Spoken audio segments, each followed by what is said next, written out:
अस्सलामु अलैकुम। आज हम एक ऐसे खास रूहानी अमल की बात करने वाले हैं जिसके बारे में कहा जाता है कि ये नामुमकिन को मुमकिन बनाने और किस्मत बदलने की ताकत रखता है। तो आइए जानते हैं कि ये क्या है और कैसे काम करता है।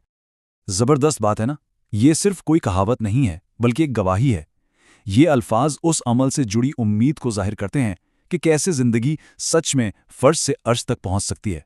तो सवाल ये है कि ये इतना बड़ा वादा आखिर किन लोगों के लिए है। जरिया बताता है कि ये अमल जिंदगी की कुछ सबसे बड़ी रुकावटों को दूर करने के लिए है। देखें, जिंदगी में कभी कभी ऐसे मोड़ आते हैं जब हर तरफ से रास्ते बंद लगते हैं। बहुत ज्यादा कर्ज हो, नौकरी ना मिल रही हो या कोई ऐसी बीमारी जो पीछे ही ना छोड़ रही हो। जरिया के मुताबिक ये अमल ऐसी ही सूरत हाल में एक उम्मीद की किरण बन सकता है। लेकिन ये अमल आखिर आया कहाँ से? इसकी बुनियाद क्या है? इसकी कहानी भी बड़ी दिलचस्प है। ये कोई आम नुस्खा नहीं बल्कि एक बहुत पुराना, एक खानदानी राज है। 200 साल। जरा सोचिए, ये अमल आज की इजाद नहीं है बल्कि बताने वाले के खानदान में ये 2 सदियों से नस्ल दर नस्ल चला आ रहा है। इसकी ताकत इसकी कदामत में है। तो बात यह है कि ये कोई आम टोटका नहीं बल्कि एक मुक़द्दस इमानत है। एक ऐसी खानदानी विरासत जो पहले सिर्फ खास लोगों तक ही महदूद थी, लेकिन अब इसे सबके लिए आम करने की इजाजत मिल गई है। ठीक है, तो अब सीधा मुद्दे पे आते हैं। आखिर ये 9 खजूरों का अमल है क्या और इसे क्या कैसे जाता है? चलें इसको स्टेप बाय स्टेप समझते हैं। इस अमल में सबसे अहम चीज, शायद सबसे अहम, इसका वक्त है। जरिए के मुताबिक उसे हज के खुतबे वाले दिन किया जाता है। ये वो खास लम्हा होता है जब कहते हैं दुआएं सीधी अर्श तक जाती हैं।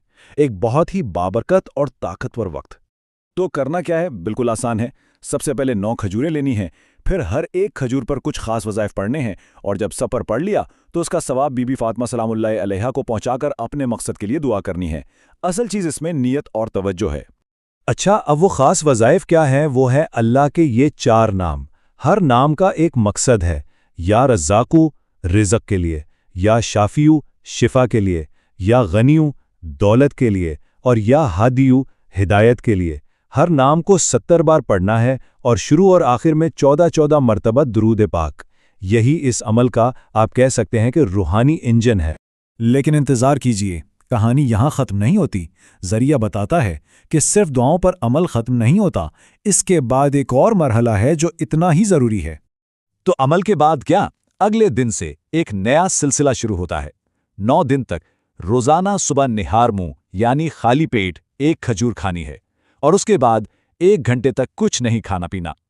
ये रूहानी अमल को जिस्मानी आदत से जोड़ता है।